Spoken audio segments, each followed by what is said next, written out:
اللهم صل على البدر التمام، اللهم صل على نور الظلام، اللهم صل على مفتاح دار السلام، اللهم صل على الشفيع في جميع الأنام۔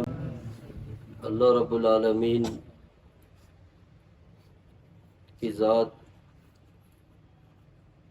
سب سے بڑی ہے، کیونکہ اللہ کا نام جب ہم لیتے ہیں تو کیا کہتے ہیں؟ اللہ اکبر، کہ اللہ سب سے بڑا ہے۔ اتنا بڑا ہے کوئی بھی نہیں جانتا۔ مالک الملک، شہنشاہ ہے پوری کائنات کا۔ ہم دنیا میں دیکھتے ہیں کہ مختلف ایسے منظر کہ جس کی ہیبت ہمارے دلوں پر آ جاتی ہے، ہیبت، یا بعض وقت ایسے حادثات دیکھتے ہیں کہ جس کی ہیبت دلوں پر آ جاتی ہے۔ کچھ شخصیات یا کچھ انسانوں سے ایسا واسطہ پڑتا ہے کہ ان کی الگ ہیبت ہوتی ہے۔ جیسے کوئی بہت بڑا ظالم بادشاہ ہے، آج کے دور کے حساب سے دیکھیں تو بڑے بڑے رینک والے، عہدے والے، منصب والے، کوئی ظالم ہو، کوئی جابر ہو، یا جن کے بارے میں مشہور یہ بہت سا ان کا ایک نام ہوتا ہے، تو مخلوق خدا یا انسانوں پہ ان کی ایک ہیبت ہوتی ہے۔ اسی طرح سے مخلوقات اور دیکھیں، انسانوں سے ہٹ کے سمندر ہے، اس کی اپنی ہیبت ہے، پہاڑوں کی اپنی ہیبت ہے، دریاؤں کی ایک اپنی ہیبت ہے، سورج کی ایک اپنی ہیبت ہے، طاقت ہے، آسمان جس کا کوئی کنارہ ہی نہیں پتا کسی کو آج تک، وہ کتنا بڑا ہے۔ اگر ہم دیکھتے ہیں آسمان تو اس کے اندر یہ کائنات، یہ دنیا کچھ بھی نہیں ہے، کچھ بھی نہیں ہے، ذرہ بھی نہیں ہے، اتنا وسیع آسمان۔ اور پھر اس کے علاوہ مختلف جانوروں کو دیکھتے ہیں، ایک سے ایک خوفناک جانور ہے، شیر ہے، سانپ ہے، اس کا ایک خوف ہے۔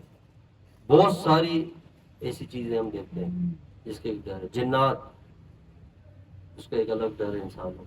مطلب اللہ نے کائنات ویسی رکھی، اور پھر ہم بعض ایسی پاورفل طاقتور چیزیں ہیں، ان کا ایک اپنا خوف ہے، ایک اپنا روب اور دبدبہ ہے۔ اسی طرح سے اللہ کی بنائی ہوئی کچھ مخلوقات ہیں خاص، جو اللہ کی قرب میں بھی ہے، جیسے جبریل علیہ السلام، کہ جن کے بارے میں آتا ہے کہ ان کا قد اتنا بڑا ہے کہ اوپر سدرۃ المنتہا میں ان کا سر ہو، اور 7ویں زمین میں پاؤں، 600 پر، جس میں سے صرف 2 پر کھولتے ہیں تو مشرق اور مغرب اس کے اندر آ جاتے ہیں۔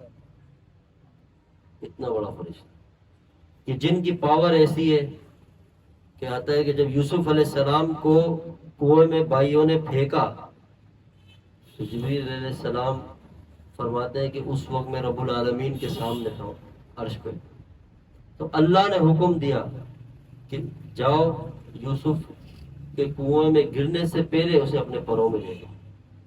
تو اب رفتار کیسی ہوئی، کہاں، اس کو ہم کوانٹٹی میں نہیں لا سکتے کہ ہم کہیں نا کہ بلینس ٹریلین سال کچھ بھی نہیں، زمین سے لے کے آسمان تک کا سفر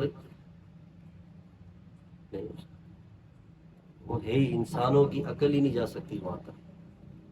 اور پھر جبریل علیہ السلام کی رفتار دیکھیں، اس سے بھی ایک انوکھی سی بات کہ جب ابراہیم علیہ السلام نے اسماعیل علیہ السلام کے گردن میں جب چھری رکھی، اللہ کے نام پہ ذبح کرنا حکم ربی ہے، تو چھری چلانے میں کتنا ٹائم لگتا ہے آپ کو پتہ ہے؟ اور ایک نبی کی طاقت 40 جنتی مردوں کی طاقت کے برابر ہوتی ہے، اور الٹا لٹایا تھا اور ایسے گلا کر کے کہ رب کا حکم تھا، قربانی مانگ رہا تھا۔ اب چھری ہاتھ میں، یا چھری کا چلتے ہی اسماعیل علیہ السلام کا وہاں سے ہٹنا اور ان کی جگہ مینڈے کا آنا، جانور کا آنا، کتنے سیکنڈ کا معاملہ ہے؟ سیکنڈ بھی نہیں کہہ سکتے، 1 سیکنڈ بھی نہیں کہہ سکتے، لمحے میں، 1 لمحے میں 3 سیکنڈ ہوتے ہیں، 1 سیکنڈ بھی نہیں کہہ سکتے، بس وہی جان نکل جاتی۔ اس وقت بھی جبریل علیہ السلام فرماتے ہیں کہ میں اللہ کے قرب میں تھا عرش میں. رب نے فرمایا کہ اس چھری کے چلنے سے پہلے ہی جنت سے مینڈا لے جا اور اس کی جگہ مینڈے کو رکھ. رفتار دیکھیں، بجلی کی رفتار سے بھی تیز. جب قوم لوط پہ عذاب آیا تو اپنے پروں کے کنارے میں، اپنے پر کے کنارے سے ایسے بستی کو اٹھایا اور وہ آسمانوں کے قریب لے آ کے الٹ دیا. کیا نام ہے ان کا؟ جبریل. اسرافیل علیہ السلام جنہوں نے آخر میں سور پھونکنا ہے، سور، ان کے بارے میں آتا ہے کہ اتنا وسیع قد ہے کہ اگر سارے کے سارے سمندر بھی انڈیل لیے جائیں تو قطرہ بھی نہیں لگے ان کے اوپر. جو سور ہوگا جو پھونکیں گے وہ آسمانوں سے بھی بڑا ہے. موسیٰ علیہ السلام نے فرمایا اللہ اگر ساری دنیا تیری نافرمان ہو جائے، کیا ہو جائے؟ فرمان، تو آپ کیا کریں گے؟ اللہ فرماتے ہیں کہ میں اپنی چراگاہوں میں سے کسی ایک چراگاہ سے ایک جانور مسلط کروں گا جو پوری کائنات کو ایک لقمے میں کھا جائے. کائنات، پورے جہان کو ایک لقمے میں. تو جانور کتنا بڑا ہوگا؟ پھر وہ چراگاہیں جہاں وہ چر رہے ہیں وہ کیا ہوگا؟ جس کی ہم تذکرے کر رہے ہیں، جو ہماری عقل، آج سائنس کہتی ہے کہ ہم چاند پہ چلے گئے، ہم مسلمان کہتے ہیں سبحان اللہ، وہ ہم کتنا پیچھے رہ گئے، یہ کتنی ترقی کر گئے. ایسے ہی ہے نا. پھر ہم اپنے بچوں کو کہیں گے کہ دیکھو ماشاء اللہ مغربی لوگ اور کفار کہاں سے کہاں چلے گئے. ہمارا تو ایمان ہی ایمان بالغیب ہے نا، کہ جب ہم پڑھتے ہیں لا الہ تو لا سے ہم نے ہر غیر کو رد کر دیا، نفی کر دی. لا کہتے ہی الہ، تو ہمارا تو ایمان ہی اس ذات پر ہے جسے ہم نے نہیں دیکھا، اس آقا اور مولا صلی اللہ علیہ وسلم محمد رسول اللہ صلی اللہ علیہ وسلم کے جنہیں ہم نے ایمان. تو ہمیں تو یہ خبر دی ہے کہ رب کا جبریل اتنا بڑا ہے کہ یہاں سے کھڑا ہو جائے تو عرش تک سر جاتا ہے. اور رسول اللہ صلی اللہ علیہ وسلم کی ایک رات کے چند لمحے میں زمین سے لے کے آسمان حتیٰ کہ سدرۃ المنتہا، پھر سدرۃ المنتہا سے عرش بری، لوح و قلم تک، کرسی تک کا سفر. سبحان اللہ. یہ کون سی ذات ہے؟ اللہ کے محبوب کی، ان کے اللہ کے خاص محبوب. ہمیں اللہ نے یہ نعمت دی. یعنی آپ اللہ کی طاقت دے کے ہم کس سے متاثر ہو رہے ہیں؟ اب یہ جتنی بھی ہم منظر دیکھ رہے ہیں، جتنی طاقتیں دیکھ رہے ہیں، جو روب، دبدبے، نام، شہرت، عزت، یہ مخلوقات، یہ سب کی سب کس کی بنائی ہوئی ہے؟ بولو اللہ. کس کی؟ اللہ. اللہ. سوچیں جس نے بنایا ہے وہ خود کیسا ہوگا، اس کی طاقت کیا ہوگی. جو بن گیا وہ کیا ہے؟ مخلوق. کیا ہے؟ مخلوق. بولو ساتھ ساتھ. مخلوق. کیا ہے؟ مخلوق. مخلوق. بنانے والا کون؟ خالق. بننے والا کون؟ مخلوق. تو مخلوق وہ جو خالق نے بنائی ہے، خالق وہ جسے کسی نے نہیں بنایا، کسی نے نہیں بنایا. اور خالق کی مخلوق دیکھو خالی آپ. ہم کہتے ہیں نا ہم یہ ہم وہ ہیں، سمندر میں 4 قدم آگے نہیں چل سکتے، ہماری حالت خراب ہو جاتی ہے. اس کی ہیبت سے ہماری اوقات تو وہی ختم ہو جاتی ہے کہ تو کیا چیز ہے.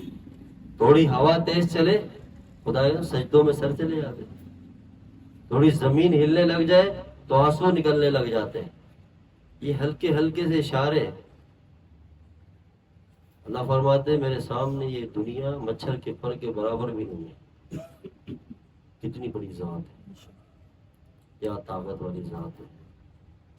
اس کا نام کیا ہے؟ اللہ. نام ایسے لو، یہ نام ہی کام بنا دے گا انشاءاللہ. ہاں اللہ اللہ ہے، اس کو ایک ادا بھی پسند آ جائے گی نا، خدا کی قسم ہمارے راتوں کا رونا ایک طرف، ہمارا مانگنا، ہمارے وظیفے ایک طرف، ایک ادا اور دل سے نکلا ہوا اس کا نام پسند آ جائے، زندگی بیڑا پار کر دے گا وہ ہمارا۔ یاد ہے ہمیں دنیا میں کسی چیز میں حیا نہیں آتی، چیختے ہیں چلاتے ہیں، تو اللہ والے معاملے میں تو اللہ کے محبوب صلی اللہ علیہ وسلم کی حدیث کا مفہوم ہے کہ اللہ کو ایسے یاد کرو کہ لوگ پاگل کہنے لگ جائیں، کہ لوگ کہیں کہ یہ پاگل دیوانہ ہے، کہ نام کس کا ہے، کہ جس نام کی برکت سے ساری کائنات کو وجود ملا ہے، وہ رب العالمین ہے، وہ بادشاہ ہے، اس کی طاقت کے آگے کسی کی نہیں چلتی، چلتی جب سے دنیا بنی ہے تب سے لے کے آج تک کے سارے تذکرے، جو ہائی لائٹ چیزیں ہیں دنیا میں جو گزری ہیں، جو 1400 سال پہلے تک ماضی جو تھا، وہ سب کا سب آپ کو قرآن میں ملے گا، اور 1400 سال سے لے کے اب تک کا بھی ماضی آپ کو مل جائے گا تاریخ میں۔ آپ پوری دنیا کی تاریخ اٹھا کے دیکھیں، جب سے بابا آدم علیہ السلام اس دنیا میں تشریف لائے اس وقت سے لے کے اب تک کا سارے زمانے کا مطالعہ کریں، تو آپ کو پوری کائنات میں ہمیشہ غرور، تکبر اور اپنی طاقت کے نشے میں چور لوگوں کو تباہ و برباد ہوتے ہوئے دیکھیں، اور جو اس ذات کے سامنے جھک گئے، جو عاجز بن گئے، جنہوں نے رب کو پہچانا، وہ چاہے صدیوں پہلے گزرے ہوں، ہزاروں سال پہلے گزرے ہوں، آج بھی انسانیت میں ان کا نام زندہ ہے۔ یاد رکھیں، جب اللہ کی ذات، اللہ کی وہ رب ہمارے پاس ہے، چلو ہمیں کوئی اللہ پاک نے ٹاسک دیا ہوتا کہ بھائی مجھ تک پہنچنے کے لیے یہ والا سسٹم کرنا پڑے گا، اتنے تہجد پڑھنی پڑے گی، اتنے سجدے کرنے پڑیں گے، کہ 10 سال یہ کام کرنا، نہیں، کچھ بھی نہیں، وہاں سے ساری خبر آ چکی ہے، اس ذات کی طرف سے تمام میسیجز، پیغامات مل چکے ہیں، معاملات کلیئر ہیں، یہاں سے تھوڑی سی گڑبڑ ہے، وہ ہماری طرف سے۔ اللہ وہی ہے جو 1400 سال پہلے صحابہ کے لیے رب تھا، آج بھی وہی رب ہے۔ ان پہ اللہ کی رحمت اور اس کی رضا اور اس کی مدد تب اتری کہ جب انہوں نے سب طرف سے نظریں ہٹا کے اس ذات کو پکارا جس کا نام کیا ہے، اللہ۔ کہ صحابہ کے دل میں اللہ کی ذات کا تعلق اور یقین رسول اللہ صلی اللہ علیہ وسلم کی نگاہوں کی برکت سے، صحبت کی برکت سے ایسے بیٹھ چکا تھا اور ایسے اندر سما چکا تھا کہ ان کو کائنات میں رب کے سوا کسی کا خوف ہی نہیں تھا۔ بڑے بڑے بادشاہ سامنے ہوتے تھے، بڑے بڑی فوج ہوتی تھی، بڑے بڑے لشکر ہوتے تھے، حضرت مولا علی کرم اللہ وہ جو ایک طرف کھڑے، سامنے بڑے بڑے طاقتور اس وقت کے جو کہتے تھے کافروں کے بڑے بڑے جرنیل، جو ان کے صحیح تیر اندازی کرنے والے، تلوار چلانے والے، جن کے پاس بڑی بڑی ذرائع ہوتی تھی جو کوئی نہیں توڑ سکتا تھا، اس وقت کے جو نامی گرامی لوگ ہوتے تھے کہ بھئی یہ بندہ ہے، اس سے آج تک کوئی جیت نہیں سکا، تلوار سے مقابلہ نہیں، حضور کے غلاموں نے ان کی تلواروں کو بھی توڑ دیا اور جسم کے 2 ٹکڑے بھی کر دیے، کیونکہ ان کو پتہ ہے کہ یہ کچھ بھی نہیں ہے، جس ذات سے ہمارا تعلق ہے، جس سے دل لگی ہو گئی ہے، زمین سے لے کے آسمان، عرش، سارا جہان اسی کا ہے۔ تبھی تو 313 نے ہزاروں کو اڑا دیا، تبھی تو خالد بن ولید رضی اللہ تعالیٰ نے کیا میدانوں کے اندر سیف اللہ، اللہ کی تلوار جن کو لقب ملا، یہ ایسے نہیں۔ حضرت عمر چل رہے، زمین ہلنے لگی، ایسے عصا مارا، یہ زلزلہ آیا، ایسے عصا مارا، کہہ رہے کیوں ہل رہی ہے، اسی وقت رک گئے، ایسے براہ راست زمین سے مخاطب ہو رہے ہیں، سمندر رک گئے، سمندروں کو خط دے، ایسی بادشاہت تھی، اتنا شہنشاہ گر پڑے قدموں میں جب ان کے غلام آئے، بادشاہوں کے تخت صحابہ کے قدموں میں آ گئے، ان کو گھسیٹ گھسیٹ کے ان کے محلات سے لا کے اللہ نے سلاخوں میں ڈلوا دیا۔ تو جب آپ کے دل میں اللہ کا تعلق آ جائے، ہمارے دلوں میں اللہ کا تعلق اور اس ذات سے یقین آ جائے، تو پوری کائنات ذرہ بھی نہیں لگے گی ہمیں انشاءاللہ۔ اور یہ تب ممکن ہے کہ جب ہم اپنی ذات سے باہر نکلیں گے، باہر نکلیں گے، یہاں سے نکالیں. ایک انسان کے اندر اتنی ول پاور ہے، اللہ نے وہ طاقت رکھی ہے اور وہ سسٹم رکھا ہے کہ اگر وہ اپنے پہ آ جائے تو پوری کائنات بھی اس کا مقابلہ نہیں کر سکتی. ایک نفس، ایک شیطان جو اس کو ہمیشہ مغلوب کر دیتا ہے. اور سب سے زیادہ بری صحبتیں اور برا ماحول اور انوائرمنٹ جو انسان کو ڈاؤن کر دیتا ہے اور اس کے اندر سے وہ صفات کھو جاتی ہیں، وہ ان چیزوں سے بھی نکل کے ایک خوف کی زندگی گزارتا ہے، کاہلی اور بزدلی کی زندگی گزارتا ہے اور ہمیشہ ڈپریشن اور پریشان رہتا ہے. تو ان چیزوں کا حل کسی بھی دنیا والے کے پاس نہیں ملے گا. اگر آپ بولیں نہیں، وہ خود پریشان ہے. آج آپ بڑے سے بڑے عہدے منصب والے کے پاس جائیں، نیچے سے لے کے اوپر تک آخری جو سیٹ تک کوئی بیٹھا ہے وہ سب پاگل ہوئے ہوئے. تو ہمیں کون سی ایسی چیز ہے جس کے بعد ہماری زندگی میں فرق آ جائے گا، دل بدل جائے گا؟ تو آؤ اللہ والوں کی صحبت میں بیٹھو، فقیروں کی صحبت، نیک لوگوں کی صحبت میں جائیں، دیندار کی، تاکہ دل پہ اثر پیدا ہو. ہمارے اندر جو بیماریاں آ چکی ہے باطن کی وہ نکل جائے. کہ صحابہ کرام رضوان اللہ تعالی اجمعین اول زمانہ دیکھیں کیا تھا. جب رسول اللہ صلی اللہ علیہ وسلم کی صحبت میں آئے تو رب نے کہاں تک پہنچا دیا. اسی لیے جو آج ہمارا حال ہے، ہم تھوڑا سا غم میں آتے ہیں، پریشانی میں آتے ہیں تو ہم کہتے ہیں یار کیسے نکلیں گے، ان حالات سے کیسے نکلیں گے. اور پھر اس چیز کو لے کے مخلوق کی طرف دوڑتے ہیں کہ فلاں شخص کے پاس چلے جاتے ہیں، فلاں. کوئی بھی نہیں. آپ اللہ والوں کے پاس آئیں، علماء کے پاس جائیں، جو اس کے عارف ہیں، جو اس ذات کو پہچانتے ہیں، ان کے پاس جائیں، ان کی صحبت میں جائیں. پھر آپ دیکھیں انشاءاللہ حوصلہ بھی آئے گا، دل کو سکون بھی آئے گا. جو بیدار دل ہیں وہ دلوں کو بیدار کر سکتے ہیں، غافل دلوں کو غافل کر دیتے ہیں. جن کے دل میں خود مخلوق کا خوف ہو، دنیا کی محبت ہو، وہ کبھی بھی ہمارے دلوں کو وہ بیداری نہیں بخش سکتے. اس لیے اللہ پاک قرآن فرما رہا ہے کہ ان کی صحبت لو جو سچے لوگ ہیں، جو نیک لوگ ہیں، ان کی صحبت لو، ان کی صحبت میں بیٹھو. ایسی محفل میں جہاں اللہ کا ذکر ہو، جہاں اللہ کا نام لیا جا رہا ہو، اللہ کے محبوب صلی اللہ علیہ وسلم کی بات ہو.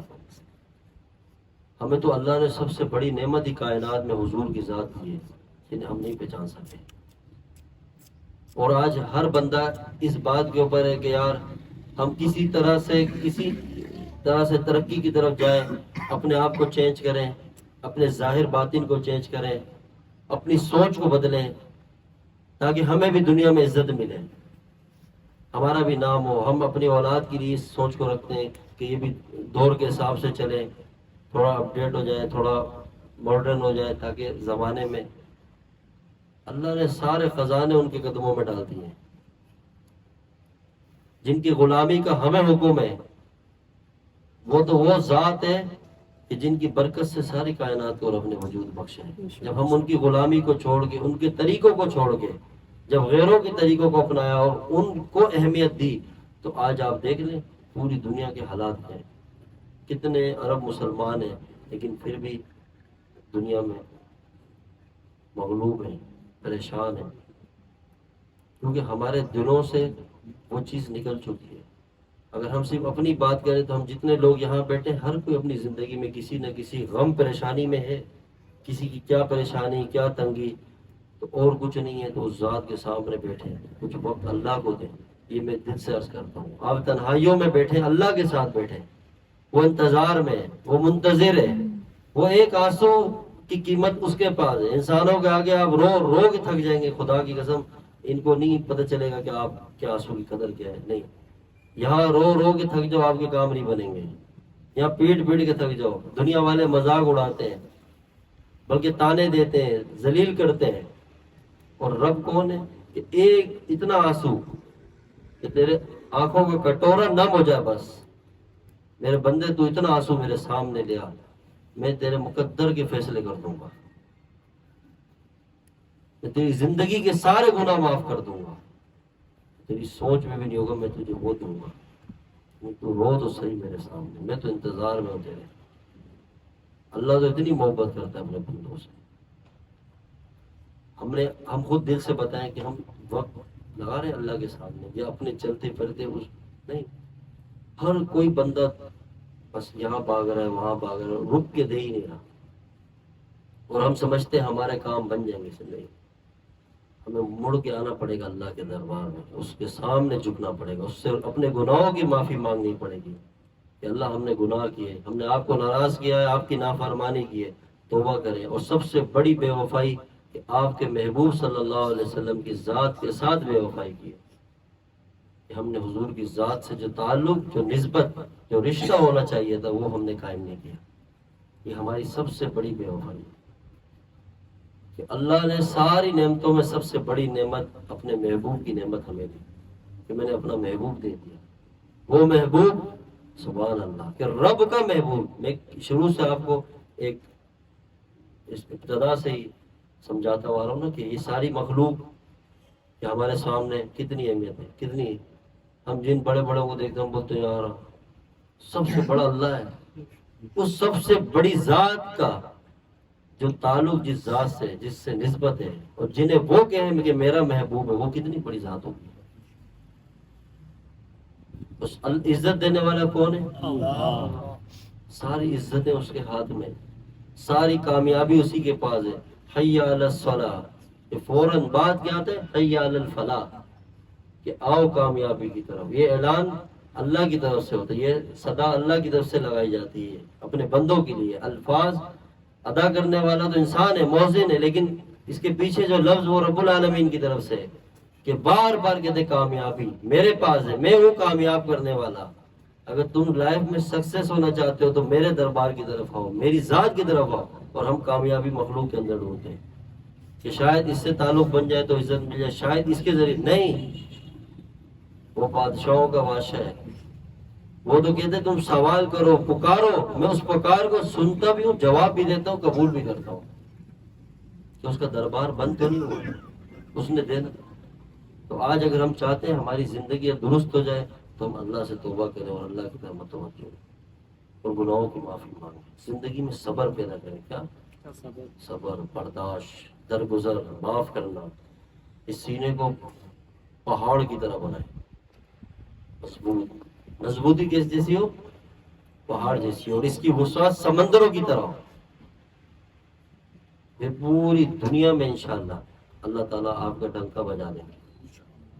جب آپ کے سینے کے اندر جو مضبوطی پہاڑ کی ہو نا، پہاڑ، قرآن میں اللہ نے پہاڑ کی مثال اس لیے دی ہے کہ زمین جب ہل رہی تھی، جب یہ کائنات بنی تو اللہ نے پہاڑوں کو کیل کے اس پر، جیسے ہم کیلے ٹھوک کے مضبوط کرتے ہیں نا، اللہ فرماتے ہیں میں نے پہاڑوں کو کھڑا کر دیا تاکہ زمین بیلنس پر آ جائے۔ اس کی مضبوطی کی مثال قرآن دے رہا ہے۔ ایسی مضبوط دل بنا دو کہ ہر ایرے گیرے سے متاثر نہ ہو، ہر کسی سے بات سن کے دل توڑنا پڑے، ارے خیر ہے یہ برا بول رہا ہے، درگزر کرو، اتنا وسیع کرو، سمندر میں پورے شہر کا کچرا جاتا ہے۔ آپ دیکھیں نا ساری گند ادھر ہی ڈلتی ہے، لیکن سمندر کی ایک لہر آتی ہے تو بھی نکلتا ہے۔ اپنے دل کو ایسا بناؤ صاف، جب کوئی گند آئے ایک لہر آئے گی انشاءاللہ سب، وہ لہر کیا ہے کہ جا اللہ کے لیے تجھے معاف کر، ختم، جا معاف کر دیا۔ آپ یہ اپنے اندر یہ والی صفت لے کر آئیں، پھر آپ دیکھیں انشاءاللہ۔ دل میں بغض رکھنا، دل میں کسی چیز کا رکھنا، یہ اپنے آپ کو تکلیف میں ڈالنا ہے۔ اس کو وسیع رکھیں، سب کو معاف کرتے رہے، یہ زندگی نہیں ہے۔ اصل طاقت اور اصل انسان ہی وہی ہے مضبوط، کہ مضبوط انسان وہ نہیں کہ ایک پہلوان ہو کشتی میں کسی کو پچھاڑ دے اور اس کی طاقت ایسی ہو کہ وہ ایک ہاتھ سے درخت توڑ دے، ایک ہاتھ سے لوہے کو موڑ دے، یہ طاقت نہیں ہے۔ اللہ جس کو طاقتور کہہ رہا ہے وہ یہ طاقتور ہے کہ جسے کوئی آگے سے اس کے مزاج کے خلاف بات آ جائے، کوئی بد اخلاقیاں ہے اور اس کے رویہ آگے سے اچھے اخلاق والے ہوں اور درگزر والے ہوں، صبر والے ہوں، تو اللہ نے تو اس کے ساتھ فرمایا ہے کہ ان اللہ مع الصابرین، کہ میں ان کے ساتھ ہوں جو لوگ صبر کرتے ہیں، برداشت کرتے ہیں، سہتے ہیں، اور اس کا بدلہ بھی اللہ دیتا ہے۔ تو اس سے تعلقات بھی قائم رہیں گے، معاشرے میں محبت بھی چلتی رہے گی، رشتے بھی قائم رہیں گے۔ کیونکہ آپ جس دنیا میں زندگی ہم گزار رہے ہیں، یہاں کوئی سارے فرشتے تھوڑی ہے، ہر بندہ انسان ہے، کوئی کس بیماری میں، کوئی کس پریشانی میں، کوئی کس ٹینشن میں، الگ مزاج کے، الگ شکلوں کے لوگ، کسی میں اگر کسی میں 100 گناہ ہے تو کسی میں 20 ہے، کسی میں 30 ہے، کسی میں کوئی غلط ہے۔ تو آپ اگر ہم چاہتے ہیں کہ اس معاشرے میں جئیں اور ہماری زندگی سکون میں آئے تو لوگوں کی طرف سے آنے والے رویے، ان کی طرف سے برسنے والے تیروں کو برداشت کریں. خالی برداشت نہیں کریں، دل سے کہیں کہ میں معاف کر دیتا ہوں. مسکراتے رہیں انشاءاللہ. یہ جو تیر، یہ تکلیفیں، یہ جو آگے سے رویے آتے ہیں جو مزاج کے خلاف ہوتے ہیں، جو سختیاں آتی ہیں، جو لوگوں کی طرف سے دکھ ملتے ہیں، درد ملتے ہیں، یہ آپ سمجھیں کہ اگر آپ تہجد سے، نفلوں سے، عبادات سے، روزے سے اگر آپ سوچتے ہیں نا کہ کسی منزل تک پہنچ جائیں، کسی مقام تک پہنچ جائیں، تو صدیاں عبادت کر لیں، آپ کو وہ مقام نہیں مل سکتا جو ان چیزوں پہ صبر کرنے کی برکت سے اللہ آپ کو مقام دے گا. کیونکہ یہ لوگوں کے یہ رویے اور یہ ان کی طرف سے بے وفائیاں اور یہ درد دل، یہ آپ کو اتنی تیزی سے اللہ کے قریب رہیں گے. ہماری سوچ ہوگی. ہاں، صبر، برداشت، اور اندر سے آپ کو ایک مضبوط انسان بنا دیں گے، ایمان والا. اللہ کے ایسا تقرب حاصل ہو جائے گا. کتنا آہ نہ کر لبوں کو سی، عشق ہے دل لگی نہیں. سینے پہ تیر کھائے جا، آگے قدم بڑھائے جا، اور کہہ دے زبان حال سے کہ ہاں تو ستائے جا. اللہ کو بھی وہی دل پسند ہے جو ٹوٹا ہوا ہے. وہ فرماتے حدیث قدسی میں آتا اسی دل میں ہوں جو دل ٹوٹ چکا ہو. تو ٹوٹتا تب ہے جب لوگ توڑیں اس کو، لوگ توڑیں. ساری کائنات میں سب سے بڑی ذات، میں کہہ رہا ہوں سب سے بڑی ہستی، کہ جن کو اللہ نے فرمایا کہ قیامت تک رہنا چاہو رہ سکتے ہو، جنہیں اللہ کی طرف سے سارے انعامات مل گئے کہ بادشاہت چاہیے، بادشاہت کی طرح رہو. آپ سمجھے جیسا چاہتے اللہ آپ کو وہ سب کچھ دیتا، لیکن آپ نے وہ سادہ زندگی، قناعت والی زندگی پسند کی. کتنا دل ٹوٹا ہمارے آقا صلی اللہ علیہ وسلم. کیسے کیسے رویے آئے، کیسی کیسی سختیاں آئی، کیسی تکلیفیں آئی، کتنے اپنے بھی خلاف، غیر بھی خلاف. ہم نام تو لیتے ہیں کہ ہم حضور صلی اللہ علیہ وسلم کے ماننے والے ہیں. وہ تو تب پتہ چلتا ہے کہ جب ہم پر وہی آزمائشیں، تکلیفیں، وہ بھی کفار کی طرف سے، لیکن آپ کے چہرے میں ہمیشہ مسکراہٹ رہی، زبان پہ دعا رہی. کسی کے لیے بد دعا نہیں، دعا، مسکراہٹ، خوشی، صبر. ہمیشہ مطلب آپ صلی اللہ علیہ وسلم کی پوری حیات طیبہ دیکھیں، آپ سیرت کا مطالعہ کریں کہ ایسے ایسے واقعہ ہے کہ جس میں طائف کے اندر آپ کو پتھروں سے لہو لہان کیا گیا، احد میں آپ کے دندان مبارک شہید ہوئے، لیکن آپ نے کائنات میں وہ صبر کا مظاہرہ کیا کہ جس کا تصور بھی کوئی کائنات میں نہیں کر سکتا. ایسے موقع پہ ہمارے اختیار میں ہو نا کہ ہمیں اتنی پاور بھی حاصل ہو اور کوئی ہمیں چھیڑے، اب ہم ایک منٹ میں اڑا دے بندہ، اندر ہی اندر بغض بدل. یہ تو وہ ذات ہے کہ ان کو تکلیف پہنچے صرف ان کی نگاہ اٹھنے کی دیر ہے. ادھر تو جبریل بھی آ رہے ہیں، پہاڑوں کے فرشتے بھی آ رہے ہیں، اور صرف کہہ رہے ہیں حکم، یا رسول اللہ صلی اللہ علیہ وسلم حکم کریں. ہم کھڑے، ہم سب کو تباہ و برباد کر دیں گے، ان پہاڑوں کو ملا دیں گے. لیکن پھر بھی کیا فرمایا؟ نہیں، صبر دیکھیں. اس لیے فرمایا کہ جو لوگ صبر کرتے ہیں، برداشت کرتے ہیں اور اچھے اخلاق کے ساتھ رہتے ہیں، تو ان کو اتنا ہی زیادہ نبی علیہ السلام کا قرب اور عشق حاصل ہوتا ہے ان کے دل میں. کیونکہ جو ان کی اداؤں کو اپنائے گا وہ انہی کے قریب ہو جائے گا ان کا دل. ہم برداشت کرنا سیکھیں، سہنا سیکھیں، تاکہ ہمیں اللہ تعالیٰ ہمارے اندر جو خوشبو ہے، یہ دل جتنا ٹوٹتا ہے اور جتنی اس میں شکستگی آتی ہے، اس میں سے اتنی خوشبو پھیلتی چلی جاتی ہے، اتنا نکھار آتا ہے، اتنا رنگ چڑھتا ہے، اتنا مزہ آتا ہے زندگی کا. ہم تو اتنے بزدل لوگ ہیں، ہر کسی سے گھبرا جاتے ہیں، تھوڑی سی بات اور پریشانی آ جاتی ہے. نہیں، نکلے دنیا میں جیے اور صرف اللہ کے آگے جھکے، اس ذات کو سامنے رکھ کے جیے. پوری دنیا آپ کو کچھ نہیں بگاڑ سکتی انشاءاللہ. تو گھبرائے نہیں، ایک ہمت ہوتی ہے، ہمت سے جیے، اور اللہ سے تعلق بس مضبوط ہونا چاہیے. صحابہ نے اسی تعلق کے اوپر سمندروں میں گھوڑے دوڑا دیے، شیر کے منہ پہ تھپڑ مارا، وہ بھی کچھ نہیں کر سکا، کیونکہ انہیں پتہ ہے سب کی سب مخلوق ہے. جب خالق سے رشتہ جڑ گیا تو مخلوق کیا چیز ہے. تو اس لیے اللہ کے بھروسے پہ آپ قدم اٹھائیں اور انسانوں سے امیدیں ختم کریں. انسانوں سے امید نہ لگائیں، امیدیں وابستہ نہ کریں. جب ہم امید لگائیں گے، توقعات میں رہیں گے کہ فلاں ہماری ہے، فلاں شخص ہے اس سے اتنی محبت کریں گے، اس سے یہ وفا ملے گی، اس سے یہ ملے گی، جو محبت یہ دنیا کی ہے اس کی بات کر رہا ہوں، اللہ والوں کی محبت نہیں ہے۔ اللہ والوں کی محبت تو اڑان پیدا کرتی ہے، انسان میں رنگ لگاتی ہے، کیونکہ وہ محبت الحب للہ صرف اللہ کے لیے ہوتی ہے۔ دنیا کی جو محبت ہے، پھر بعد میں جب ہم اتنی توقع کسی سے لگا لیتے ہیں، وہ ہماری توقعات پہ نہیں اترے، تو پھر ہم کیا کہتے ہیں کہ یہ کون ہے؟ بے وفا ہے۔ یہ کون ہے؟ یہ تکلیف ہے، یہ صحیح نہیں ہے، کوئی بے وفا نہیں ہے۔ آپ تکلیف کسی پہ نہیں کہہ سکتے، کیونکہ ہماری غلطی ہے۔ ہر کسی رشتے کی ایک حد ہے، سب سے زیادہ اشد محبت کس سے ہونی چاہیے؟ اللہ سے اور اللہ کے محبوب صلی اللہ علیہ وسلم۔ ان ہی کے لیے انسانوں سے محبت ہو اور صرف اس ذات کی طرف نظر ہو، تو اپنی زندگی میں ہم نہ گھبرائیں، پریشان نہ ہو، اللہ سے مانگے، ہمت سے چلیں۔ خالی یہ جہان نہیں، آگے اور بھی جہان ہے انشاءاللہ، آگے منظر اور بھی ہے۔ خالی اتنی محدود زندگی نہیں کہ بس یہاں سے جیا مر گئے، جس نے یہاں جو کر لیا نہیں، یہاں تو آئے آگے کی تیاری کے لیے، آگے تو سب کچھ تیار بیٹھا ہے۔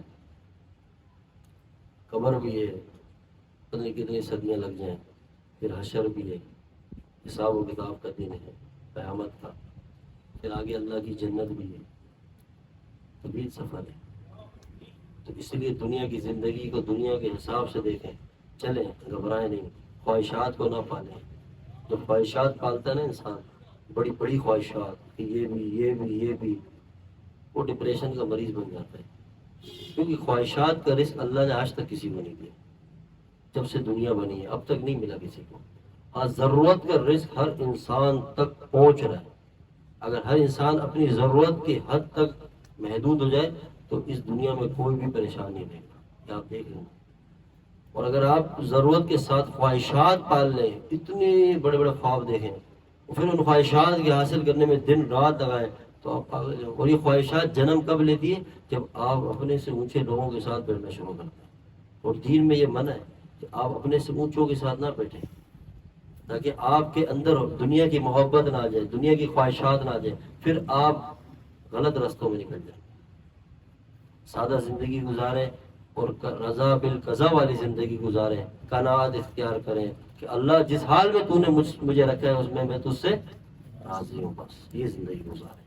اور سب سے بڑی چیز ہے جو آخری گزارش ہے کہ اللہ رب العالمین نے ساری رحمتیں کھول کے رکھی ہیں، سب کھول کے رکھی ہیں، یاد رکھنا ساری رحمتیں۔ اللہ کی دوستی سیکنڈوں میں ہو جاتی ہے، اس کو قائم رکھنا اصل بات ہے۔ اگر ہم سب بیٹھے ہیں نا، ہم میں سے کون ہے جو اللہ سے دوستی کرنا چاہتے ہیں؟ سب کرنا چاہتے ہیں۔ اور میں نے کہا اور دوست بھی کون؟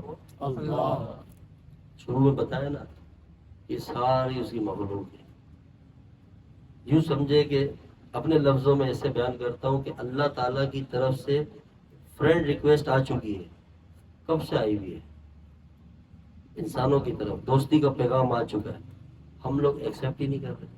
ایسا ہی ہے، کیونکہ ہم نفس کے غلام بنے ہوئے، ہم اس سے دوستی کر رہے ہیں، اس سے دوستی کر رہے ہیں، دل ہے کبھی اس کو دیا، کبھی اس کو دیا، کبھی اس کو دیا، اور لوگ کیا کر رہے ہیں؟ دل کو توڑ توڑ کے واپس دے رہے ہیں، پھر بھی انسانوں سے دل لگا رہے ہیں۔ اور جس نے دل بنایا ہے، جو دل کی قدر جانتا ہے، اور دنیا میں آپ کسی سے تھوڑا سا اس کی توقع سے ہٹ کے چلیں اور سب آپ محبت ڈھیر ہو جائے گا۔ اور اللہ پاک نے دوستی کا پیغام دیا ہوا ہے، مختلف طریقوں سے، مختلف انداز سے اپنا پیغام پورا قرآن میں اٹھائے، بار بار اللہ انسانوں کو اپنی طرف بلا رہے ہیں۔ یا ایھا الانسان ما غرک بربک الکریم، کہ اے انسانوں، مسلمان نہیں، ایمان والے پوری دنیا کے انسانوں کو اللہ مخاطب کرے، کیا فرماتے ہیں کہ اے انسانوں، تمہیں کس چیز نے اپنے اللہ سے دور کر دیا؟ کس چیز نے؟ کس نے اللہ سے دور کر دیا، دھوکے میں ڈال دیا؟ تو اب ہمارا کام ہے نا کہ جب مولا کی طرف سے پیغام ہے تو ہم کہیں نا کہ اللہ ہم بھی تیری دوستی کو قبول کرتے ہیں آج انشاءاللہ، کہ ہم نے دنیا سے دوستیاں کر کے دیکھ لی ہیں، کبھی وفا نہیں ملی، کیونکہ یہاں الگ معاملہ ہے۔ اللہ کا معاملہ کیا ہے؟ دیکھیں، کائنات اس کی، ہم بنائے ہوئے اس کے بندے، کھا اس کا رہے ہیں، وہ رب العالمین ہے، مصور ہے، جس نے ہمیں تخلیق دیا، ہماری شکل و صورت بنائی، آکسیجن دنیا میں جو بھی دیکھ رہے ہیں سب اسی کی طرف سے، ساری طاقتیں اس کی ہے، لیکن دن بھی ناراض کر رہے ہیں رات بھی ناراض کر رہے ہیں، ایسے ہی گناہ پہ گناہ کر رہے ہیں، نافرمانی پہ نافرمانی. کبھی اللہ نے پکڑا ہمیں، کبھی ہم نے اللہ تعالیٰ کی نافرمانی کی تو ہماری آنکھوں کی روشنی چلی گئی، زبان بند ہو گئی، کان کی سننے کی سب ویسا کا ویسا چل. تو اندازہ لگائیں کہ جس کی طاقت ہے، جو دیکھ رہا ہے، جو سمیع بھی ہے، بصیر بھی ہے، جس کی نظر پوری کائنات پر ہے، جو رب ہے، اس کی بنائی ہوئی ادنا سی مخلوق ہے. جب آج تک ہماری طرف سے جفا ہی جفا ہے، بے وفائیاں ہیں، تب بھی اس کی رحمت اور اس کی نوازشات، انعام اکرام اتنا چل رہا ہے. تو جس دن وفا کا ہم نے انشاءاللہ ہاتھ بڑھا دیا اور اس کے ہونے کے لیے ہم نے عزم کر لیا اور نیت کر لی، تو سوچے پھر کیا رحمتیں ہوں گی اس کی، سوچے پھر کیا زندگی میں مزے آ جائیں گے. یہ اللہ کی محبت ہے اپنے بندوں سے. ورنہ جب بندہ گناہ کرتا ہے، زمین کہتی ہے کہ اللہ حکم دے میں اس کو اپنے اندر غرق کر دوں. جس جگہ وہ گناہ کرتے وہ زمین غصے میں آ جاتی ہے. سمندر کہتے اللہ حکم دے، آسمان کہتے اللہ حکم دے ہم گر جائیں ان پر، ہوائیں کہتی اللہ حکم دے میں اڑا دوں ان کو. تو اللہ سب کو کیا جواب دیتے ہیں؟ نہیں، اگر تمہارے بنائی بھی مخلوق ہے تو کر لو، اگر میرے بندے تو میں انتظار کروں گا. تو زندگی کا کچھ پتہ نہیں ہے کہ یہ زندگی کس وقت ختم ہو جائے. تو آج اللہ کی طرف لوٹتے ہیں انشاءاللہ اور توبہ کریں سچے دل سے. دیکھیں انسان ہے اسی چیز کا نام، اٹھنا چلنا گرنا اٹھنا، بس ہمارا کام نہیں ہے. ہم اتنا تو کر سکتے نا کہ اللہ ہم تیرے لیے چل پڑے. اب وہ کہتے نا ہم کب راتوں رات کہتے ہیں کہ نیک بن جائیں گے، کوئی بزرگ بن جائیں گے. یہ شیطان بڑا بغیرت ٹائپ کا ہے، یہ ایسے ایسے وسوسے ڈالتا ہے. آپ توبہ کرو گے وسوسے ڈالے گا، اگر نیک بن کے کیا کرے گا، پھر دوبارہ گناہ ہوگا، پھر کہے گا دیکھ کل توبہ کی تھی اب گناہ کر لیا اب کیا کریں، تو نے سدھرنا نہیں. ہم دل کو سمجھائیں اندر کہ ہم لاکھ بار گناہ کریں گے تو لاکھ بار توبہ کریں گے انشاءاللہ. ہمارا کام ہی توبہ کرنا ہے. جب اللہ نے کہا توبہ کرتا جا میں معاف کرتا جاؤں تو ہمیں کس بات کی ٹینشن ہے. تو ہم توبہ کریں، گھبرائے نہیں، تو شیطان کے وسوسوں میں نہیں آئے. اور ایسے لوگوں کے ساتھ نہ بیٹھیں جو آپ کو مایوس کریں. جیسے بنی اسرائیل میں ایک بندے نے 99 قتل کر دیے تھے، تو جب ایک شخص کے پاس آیا کہا میں نے 99 قتل کیے تو اب کوئی مجھے معافی مل سکتی ہے اللہ کی طرف سے. تو وہ بھی بیچارہ کوئی ہوگا اللہ کو صحیح سے نہیں جانتا ہوگا، تو اس نے کہا نہیں معاف ہوگا تو. جیسے آج کل بھی ایسے مارکیٹ میں لوگ گھوم رہے ہیں، تو اس کے بعد کوئی بندہ چلا جانا یار میں نے اتنے گناہ کی کہ تو گیا، تو جہنم کا پکا ٹھیکیدار ہے. ابھی تیرے کو کوئی طاقت ہے، ایسے لگتا ہے جیسے اللہ نے جنت جہنم ہمارے ہاتھ میں دی. بعض لوگوں کے ہاتھ میں بھی پتہ ہے آپ کو، یہ لوگ آج ملیں گے، آپ نکلے باہر مارکیٹ میں آپ دیکھیں جو کسی کو جہنم میں ڈال رہے ہیں، کسی کو جنت پہ ڈال رہے ہیں، اور اپنے گھر میں ان کی عزت ہی نہیں ہے. اور ایسے ہی لوگ ہوتے ہیں ہمیشہ. تو ہم کون ہوتے ہیں کہ مخلوق کو خالق کی رحمت سے مایوس کرنے والے؟ ہماری کیا طاقت ہے؟ جب وہ کہتے ہیں گناہ اتنے کر کے آسمان کی چھت کو لگ جائے، پوری زمین آسمان کا خلا اور مشرق مغرب بھر جائے، اتنے گناہ کر گیا میرے پاس، اور صرف ایک بار مجھے کہہ دے کہ اللہ تو مجھے معاف کر دے، میں تیرے سارے گناہوں کو معاف کر دوں. وہ اس کی رحمت یہ ہے. تو اس نے کہا کہ 99 قتل کیے، تو اس نے آگے سے کہا کہ بھائی مشکل ہے، اس نے اسی کو قتل کر دیا. بولا لے بھائی 100 پورے کرو. تو نے منع، تو نے کیسے بولا؟ اسی کو مار دیا، 100 پورے ہو گئے. پھر آگے بڑھا تو کسی نے بتایا نیک لوگوں کی بستی ہے. کیا ہے؟ نیک لوگوں کی بستی ہے. وہ سچے دل سے جا رہا تھا توبہ کرنے، معافی مانگنے جا رہا تھا دل سے. وہ اپنے لیے راستہ ڈھونڈ رہا تھا کہ رحمت اللہ کی شاید میرے مقدر میں بھی آ جائے. جب وہ آگے نکلا تو نیک لوگوں کی بستی کی طرف جا رہا تھا، یہ 100 بندہ بھی مار گیا. اللہ تو اللہ ہے نا. جب شیطان نے سجدے سے انکار کیا، ہم میں سے آپ میں سے کوئی ایک بھی ہے جو کہتا ہے نماز کا انکار کرتا ہے؟ کوئی ہے جو سجدے کا انکار کرتا ہے؟ ہم نماز نہیں پڑھتے لیکن انکار نہیں کرتے. گناہگار ہیں، مانتے نماز ہے اللہ کا حکم لیکن نہیں پڑھتے، ہم گناہگار ہیں. وہاں شیطان براہ راست اللہ کہہ رہے سجدہ کر آدم علیہ السلام کو، آگے سے کیا کہہ رہے؟ تکبر اور انا میں. جو براہ راست رب حکم دے رہا ہو اور سامنے سے مخلوق انکار کر رہی ہو تو کیسا سخت جلال کا معاملہ ہوگا اللہ کے. کتنے اللہ غصے میں ہوں گے کہ میری بنائی ہوئی مخلوق. اس وقت جب شیطان کو اللہ نے مردود قرار دیا اور اللہ تعالیٰ نے اس کو ہمیشہ کے لیے لعنتی قرار دیا، تو ایک دم سے شیطان نے اسی وقت دعا مانگی. کیا کہ اللہ اتنی تو مہلت دے کہ قیامت تک میں زندہ رہوں. دیکھو اللہ کی نافرمانی ہو رہی ہے، آگے سے اللہ کو ناراض کیا، اس کے حکم کو نہیں مانا اور دعا بھی ساتھ مانگ رہے، اور کہا اللہ مہلت بھی دے اور ایسی مہلت دے کہ میں تیرے بندوں کو بھٹکاؤں، ان کو تجھ سے دور کروں۔ اللہ نے کہا جا، دے دی۔ کہا اتنی طاقت دے کہ میں انسان کے خون کے اندر گھس کے ان میں وسوسے ڈالوں، ان کو تجھ سے دور کروں۔ کہا دی، جا۔ جب یہ بات ہوئی تو آدم علیہ السلام وہیں پہ کھڑے تھے کہ اللہ یہ تو میرے اولادوں کو گمراہ کر دے گا، آپ نے تو اس کو فل اختیار دے دیا۔ تو اللہ فرماتے ہیں گمراہ کرے گا، اگر یہ میرے بندوں کو 40 سال 10 سال 20 سال گمراہ کرے گا، ایک دفعہ بھی میرے بندے نے کہہ دی نا اللہ معاف کر دے، میں اس کے 40 سال کی گمراہی کو ختم کر دوں گا، معاف کر دوں گا، ساری محنت ضائع کر دوں گا، جو بندوں کو بھی پھر ایسی رحمت کا اظہار کروں گا۔ تو جب 99 قتل کے بعد 100 قتل کر کے آگے چل رہا تھا تو رستے میں چلتے ہی اس کو موت آ گئی۔ کیا آ گئی؟ وہی مارے۔ اب یہ چل پڑا اور موت آ گئی۔ اب 2 فرشتے آ گئے، ایک وہ فرشتہ جو عذاب والا ہے جہنم کا، ایک وہ فرشتہ جو نیکوں کی روح نکالتا ہے۔ اب دونوں آ گئے۔ اب دونوں میں آپس میں کیا بحث چل رہی ہے؟ وہ کہتا ہے کہ یہ توبہ کے لیے جا رہا تھا، اس نے توبہ کی ارادہ کر لیا تھا، نیت کر لی، اس لیے اللہ اس کی توبہ قبول کر چکا۔ دوسرا کہہ رہا ہے نہیں، یہ توبہ نہیں کر رہا تھا، ابھی یہ بستی تک نہیں کیا تھا، یہ گنہگار ہی تھا، یہ بحث چل رہی تھی۔ تو اللہ پاک نے فرمایا کہ زمین ناپو۔ کیا کرو؟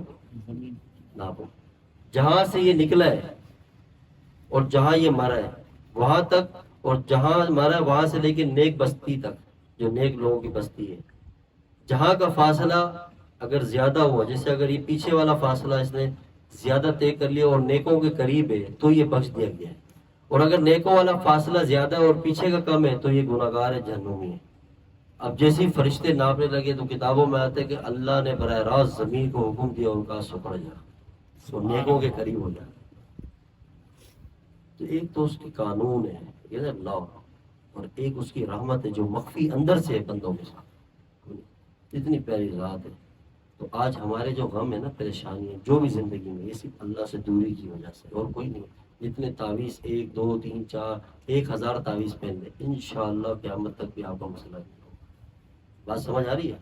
ہاں، ہم کوئی فلاں پیر صاحب کے بجائے حضرت صاحب تعویذ دے دیں، اگر تعویذوں سے مسئلے ہونے سے صحابہ نے گردنیں کٹا دی، امام حسین رضی اللہ تعالیٰ کے سر قلم ہو گئے، حضور کی آل کو شہید کر دیا گیا دین کی خاطر، چچا کے جسم کے ٹکڑے ہو گئے دین کی خاطر، اور ہم سمجھے کہ ایک دم میں ہم جنتی ہو جائیں گے، یا فلاں پیر صاحب کے مرید بن جائیں، وہ ہاتھ میں مرید کر دے اور کہے کہ اب تو ٹینشن نہیں لے، جیسی زندگی گزارنی گزار لے، جو کرنا کر لے، قیامت میں تجھے جنت پہ لے جاؤں گا۔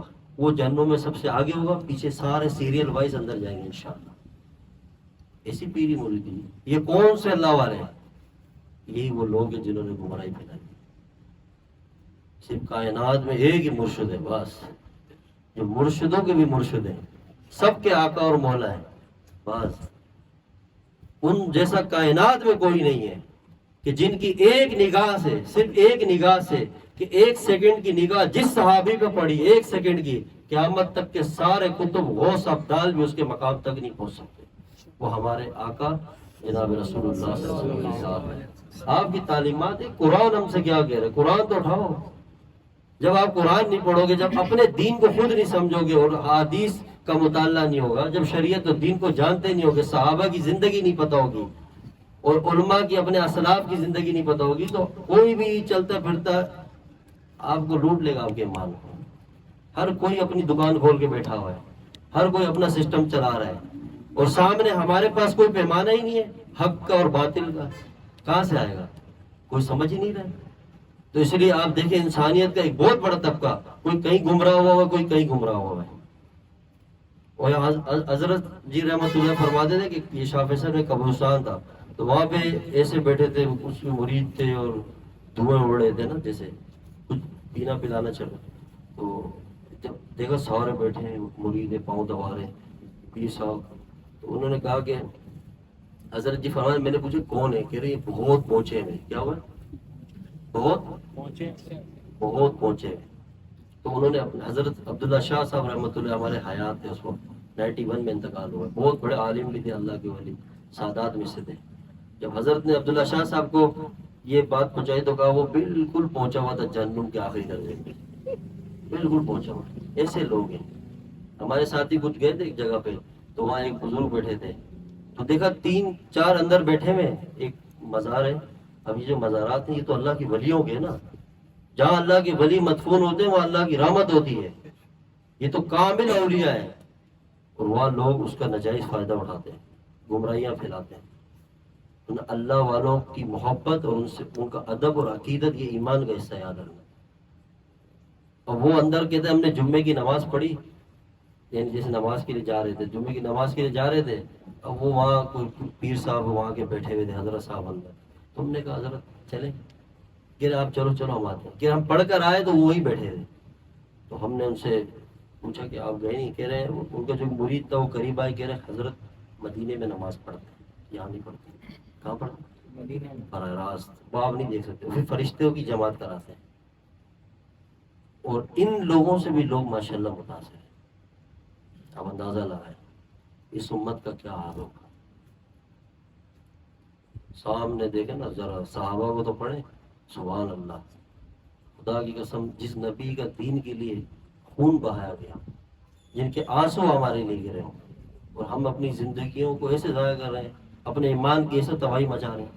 نہیں، آئے علماء حق کی صحبت میں بیٹھے، نیک لوگوں کی صحبت میں، اللہ کے ولیوں کی صحبت میں بیٹھے، اللہ کے ولیوں کی تاریخ پڑھیں. یہ پاکستان میں آپ اتنے بڑے بڑے نام پڑھتے ہیں، خواجہ صاحب جو لاہور کے تھے، داتا علی حجویری رحمۃ اللہ، یہ کوئی معمولی بزرگ تھے، عالم ربانی تھے، وقت کے بہت بڑے ولی تھے. آپ ان کی تعلیمات پڑھیں. سلطان الہند خواجہ معین الدین چشتی رحمۃ اللہ علیہ، عالم ربانی تھے، وقت کے بہت بڑے ولی گزرے ہیں. آپ ان کی تعلیمات تو پڑھیں، پھر آپ کو پتہ چلے گا. جب آپ ان بزرگوں کو، اولیاء کو پڑھیں گے، پھر ان کی تعلیمات کی روشنی میں دیکھیں گے، تو آپ کو خود واضح نظر آئے گا کہ کون کون اس دنیا میں ایسے ہیں جو آج اپنا چورن بیچ رہے ہیں پیری فقیری کے نام پہ، کون کون گمراہیاں پھیلا رہے ہیں. آپ کو خود نظر آ جائے گا کہ جو لوگوں کو بیوقوف بنا رہے ہیں، جب قرآن و سنت ہی نہیں پتا. اتنے بڑے بڑے علماء اکابر بیٹھے ہیں. تو لہٰذا ہم اپنے ایمان کو بچائیں، اپنے اولادوں کے، نسلوں کے ایمان کی حفاظت کریں، اللہ سے توبہ کریں اور اللہ سے معافی مانگیں، اور خوب یاد رکھیں کہ اللہ کے سامنے گڑ گڑائیں، اور جمعے کا دن، جمعے کی رات کثرت سے درود و سلام پڑھیں. ٹھیک ہے انشاءاللہ. اور اللہ سے توبہ کریں، بس زندگی میں توبہ کریں، اللہ سے کیا کریں؟ معافی مانگیں، تاکہ ہمارا زندگی کا معاملہ شروع ہو جائے، درستگی کی طرف آ جائے، ورنہ نہیں آئے گا، پریشان رہیں گے. جب دل میں سیاہ داغ لگے ہوں اور بوجھ ہو تو پھر پریشانی ختم ہو. سمجھ آئی؟ تو اس لیے اللہ سے کیا کریں؟ ہم توبہ کرتے ہی، یہ جو میں نے بتایا نا فرینڈ ریکویسٹ، وہ ایکسیپٹ ہو جائے گی. جیسی توبہ کی، سارے گناہ معاف، اللہ کے دوست بن گئے. پھر اس دوستی کا تعلق ہمیشہ بچا کے لے کے چلنا انشاءاللہ. حسبنا اللہ و نعم الوکیل، وہی ذات کافی ہے. اور یاد رکھنا، عزتیں چاہیے، بلندیاں چاہیے، نام چاہیے، شہرت چاہیے، اور کائنات میں اگر سلطنت اور بادشاہت چاہیے، اور اگر ہم چاہتے ہیں کہ پوری دنیا کے خزانے ہمارے قدموں میں آ جائیں، تو سارے حضور کے قدموں میں چلے جائیں. اور کوئی ڈر نہیں ہے، بس کوئی ڈر نہیں ہے. ان کے قدموں میں، ان کی غلامی میں ہماری بادشاہت اور ہماری معراج ہے، یاد رکھنا، اور کسی کی نہیں ہے. ہم ان انگریزوں کی غلامی کریں جنہیں یہی نہیں پتہ ہے کہ پیشاب کھڑے ہو کے کرنا چاہیے، بیٹھ کے کرنا چاہیے، انہیں اس کی تمیز نہیں ہے. جنہیں اپنے ماں باپ، بہن بھائیوں کے رشتوں کو نہیں پتا، جو سور کھاتے ہو، خنزیر کھاتے ہو، جو جانور کھا رہے ہو، جو حلال حرام ہی نہیں پتا ہو، اور ہم کہیں کہ یہ ہمارے آئیڈیل ہیں. ہمارے تو آئیڈیل وہ ہیں کہ جن کی انگلی کے اشارے سے چاند کے 2 ٹکڑے ہو گئے، وہ ہمارے آئیڈیل ہیں. وہ ذات کہ جن کی ایک رات کے لمحات کے اندر، لمحات کہ دنیا کی کوئی سائنس، کوئی مشین، کوئی دنیا کا بڑے سے بڑا سمجھ رکھنے والا اس چیز کو سمجھ نہیں سکتا کہ رات کے چند لمحے میں 7واں آسمان، اللہ کی ملاقات، جہنم تو جہنم کے منظر، پھر انبیاء کی ملاقات، مسجد اقصی میں امامت، یہ سارا سفر کر کے جب واپس آئے تو جس بستر سے آپ تشریف لے گئے تھے وہ بستر بھی گرم تھا، وہ کنڈی بھی ہل رہی تھی، اور وہ لمحات کا سفر. ہم ان کے غلام ہیں. ہمیں ان کی غلامی کرنی ہے کہ جن کی غلامی میں اللہ نے بادشاہت رکھی، عزت رکھی ہے. تیری معراج کہ تو لوح و قلم تک پہنچا، کہ میری معراج کہ میں تیرے قدم تک پہنچا. بس انشاءاللہ انہی کی غلامی میں، انہی کا غلامی کا درس دیں اپنی اولادوں کو، نسلوں کو، کثرت سے درود و سلام۔ یہ جتنے لوگ آئے 2 عمل بتاتا ہوں انشاءاللہ، 2 عمل پابندی سے کریں۔ آج کے دور کے اندر انشاءاللہ حالات دیکھیں بدل جائیں گے آپ کے، جتنے بھی غم اللہ دھو دے گا، جتنے بھی دل سے کریں، اخلاص سے کریں، ٹھیک ہے۔ ایک استغفار، توبہ، کثرت سے توبہ کریں، ہر وقت معافی مانگیں، روئیں، رونے جیسی شکل بنائیں، یہ ایک عمل۔ اور دوسرا کثرت سے درود و سلام پڑھیں انشاءاللہ۔